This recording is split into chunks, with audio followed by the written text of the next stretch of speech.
Greet you in Jesus' mighty name. जय मसीह के आप सबको हम आपको यीशु मसीह के नाम से नमन करते हैं। For this morning meditation, we'll go to the Word of God. ये सुबह के हम मेडिटेशन के लिए परमेश्वर के वचन में जाएंगे। God wants to speak to us. परमेश्वर हमसे बात करना चाहता This is what we read beautifully in the book of Luke Gospel, chapter 7, verse 40. है। ये हम लूक की पुस्तक 7वें अध्याय 40वां वचन में पढ़ते हैं। Jesus answered him, Simon, I have something to tell you. Simon replied, Tell me, Jesus. यीशु ने उसके उत्तर से कहा, हे समोन, मुझे तुझसे कुछ कहना है। वह बोला, हे गुरु, कह। I want to tell you, God wants to have a conversation, want to speak to us. मैं आपसे कहना चाहता हूँ कि परमेश्वर हमसे बात करना चाहता है। A God interested in relationship with us with conversation. परमेश्वर हमारे साथ एक संबंध रखना चाहता है बातचीत के द्वारा। Hallelujah. What a good God we have. हमारे पास एक कितना अच्छा परमेश्वर है। Yes, we speak, but God also wants to speak to us. हाँ, हम बात करते हैं पर परमेश्वर भी हमसे बात करना चाहता Let's है। not be in monologue, let's be in dialogue. हम सिर्फ एक जगह पे बातचीत नहीं बल्कि दो तरह से बातचीत होनी चाहिए। When was the last time the Lord spoke to us like He want to speak today with Peter? हमारे साथ कब ऐसे हुआ कि आखिरी बार जब परमेश्वर हमसे बात करना चाहा, जैसे यहाँ पे वो शमौन के साथ करना चाहता है। Here the word of God says, I have something to tell you, Peter.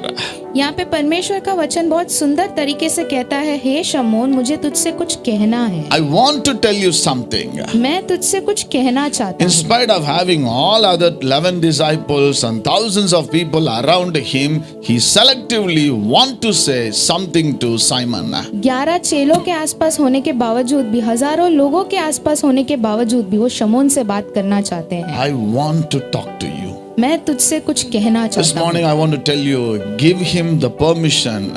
Lord, you speak to me anytime, O Lord. मैं आपसे कहना चाहता हूँ, ये सुबह परमेश्वर से कहिए, परमेश्वर आप मुझसे कभी भी चाहे तभी बात कर सकते हैं। The middle of the night, the Lord spoke to Samuel. He was a little boy sleeping in the presence of God. बीच रात में परमेश्वर ने शमूएल के साथ बात किया जब वो एक बालक था। He was just taking rest.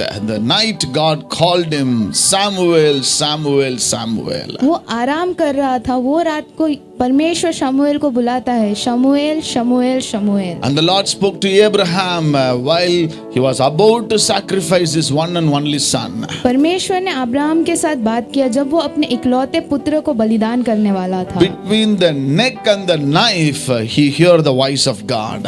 वो गर्दन और वो चाकू के बीच में उन्होंने परमेश्वर की आवाज सुनी। And the Lord wanted to speak to the children of Israelites. परमेश्वर इजराइल के बच्चों से बात करना He चाहता wanted है। to talk to everybody. वो सबके साथ बात करना He चाहता है। said to Moses, bring every one of them, make them stand around the mountain. I will come down and speak to them. वो मूसा से कहते हैं, उन सबको इकट्ठा करो और उस पहाड़ के आसपास खड़ा करो, मैं हर एक से बात करूंगा। The people started to hear the voice. The mountain was like burning. They said to Moses, you let God speak to you and we will listen to you. जब लोग परमेश्वर की आवाज सुन रहे थे तो उनको इतनी जलन हो रही थी कि वो मूसा को बोल रहे थे कि तुम परमेश्वर की आवाज सुनो, हमसे मत कहना। Now here we come to the New Testament. Jesus speaks to Simon. I want to tell you something. अब नए करार में जब हम मुड़ते हैं तो हम क्या देखते हैं? यीशु मसीह शमौन को कहता है, मैं तुझसे कुछ कहना चाहता हूँ। He wants to speak to you, to your situation. वो आपसे आपकी परिस्थिति के बारे में बात करना चाहता है। Are you going through battle like the children of Israelites? Are you walking in the wilderness? He wants to speak to you. अगर आप कोई युद्ध से होके जा रहे हैं, कि आप कोई रेगिस्तान से होके जा रहे हैं, तो वो आपसे बात करना Are चाहता you है। sleeping like Samuel in the temple? He wants to speak to you. अगर आप शमूएल जैसे मंदिर में सो रहे हो तो वो आपसे बात करना चाहता है। Are you in a point of sacrificing something in your life? He wants to speak to you. क्या आप आपके जीवन में ऐसे कोई परिस्थिति में है जहाँ पे आपको कुछ बलिदान देना होगा, वो आपसे बात करना चाहता है। After the resurrection, Jesus spoke to the people of God through the Holy Spirit. यीशु मसीह जब जी उठा, उसके बाद यीशु मसीह ने उनके बच्चों के पास पवित्र आत्मा के द्वारा बात किया। He spoke to Paul thrice. उसने पौल के पास 3 बार बात की। Said, I am standing beside you, Paul. और उससे कहा, पौल, मैं तेरे पास खड़ा हूँ। I was hearing a testimony about the servant of God. मैं एक गवाही सुन रहा था परमेश्वर के दास के बारे में। He used to read Bible for his illiterate father.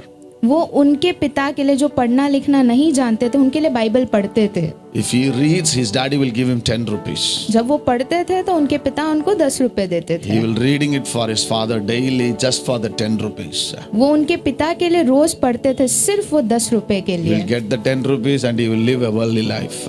वो 10 रुपए लेते थे और दुनियादारी वाली जीवन जीते थे। But one thing he said very powerful. पर एक चीज उन्होंने बहुत अच्छा कहा। Whenever he read the Bible, he felt a person in the Bible.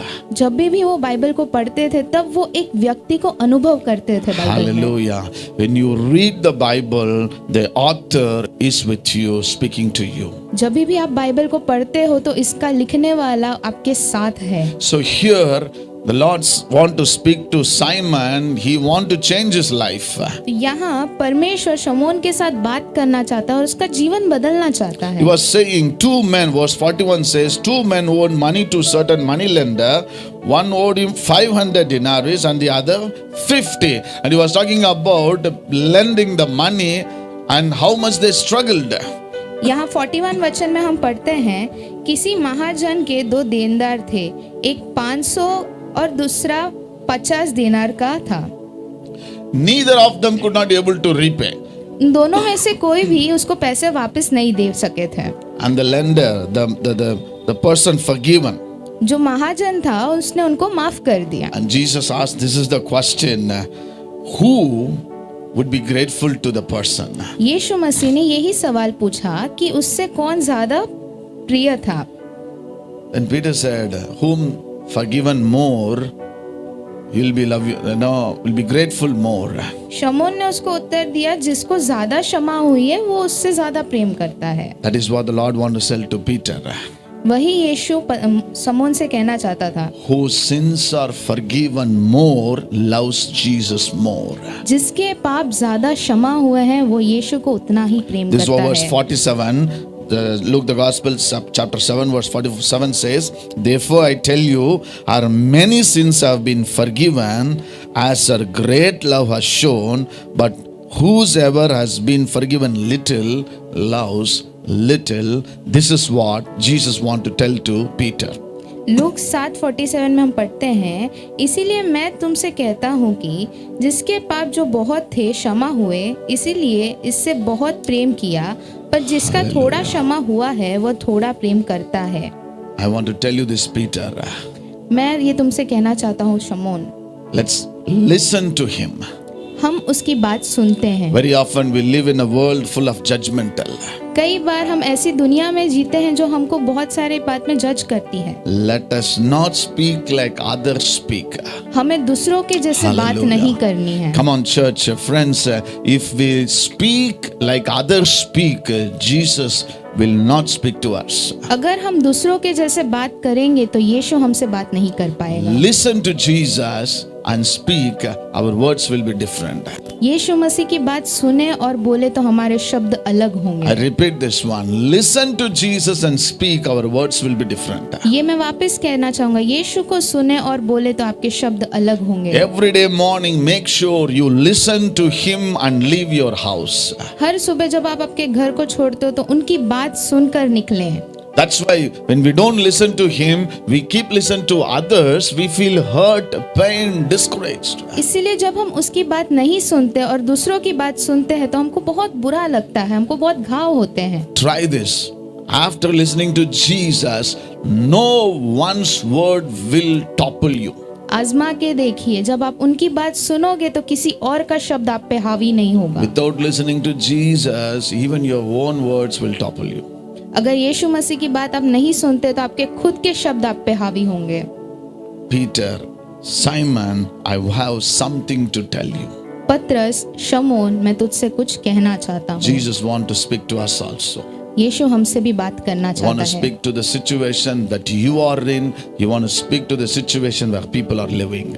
यीशु मसीह आपसे आपकी परिस्थिति के बारे में बात करना चाहते हैं, वो आपसे दूसरों की परिस्थिति के बारे में भी बात करना चाहते हैं। May the Lord open our ears. परमेश्वर हमारे कानों को खोले। You know, when the prophet was beating the donkey and the Lord opened the mouth of the donkey and the donkey started to speak. जब वो भविष्यद्वक्ता गधे को मार रहा था तो गधे का मुंह खुला और वो बोलने लगा। If we don't listen to God, animals will open their mouth. अगर आप परमेश्वर की बात नहीं सुनेंगे तो जानवर उनके मुंह खोलेंगे। The word of God says the walls will cry out. परमेश्वर का वचन कहता है कि दीवारें बोल उठेंगी। Listen to God. परमेश्वर को सुने। Peter, Simon, I have something to tell you. In the place of Simon, put your name. पतरस, शमौन, मैं तुझसे कुछ कहना चाहता हूँ। पतरस के जगह अपना नाम डालिए। Let us pray. हम प्रार्थना करेंगे। Heavenly Father, I want to thank you for everyone listening. Bless them, oh God. परमेश्वर, मैं आपको सभी के लिए धन्यवाद कहना चाहूंगा जो इस वचन को सुन रहे हैं। As we read in the book of Revelation, those who have a ear, let them hear. You spoke that to every church, oh God. हम प्रकाशित वाक्य में ये पढ़ते हैं कि जिसके कान हैं वो सुन ले, ये आप हर कलीसिया के लिए बोलते हो। Open our ears, oh God. हमारे कानों को खोल दीजिए प्रभु। Lord, we don't want to fail to listen to your voice. प्रभु, हम नहीं चाहते कि हम आपकी आवाज सुने ना। Lord, when you spoke, the wind and the wave calmed down, oh Lord. प्रभु, जब आपने बात की तो तूफान और आंधी थम गई। Same God. Let God arise. Jesus speak a word. वैसे ही प्रभु आप उठे और आपकी बात आप हमसे कीजिए। Bless your children, oh God. आपके बच्चों को आशीष In कीजिए। Jesus' name we pray. यीशु के नाम से। Amen. God bless you all. Thank you for joining.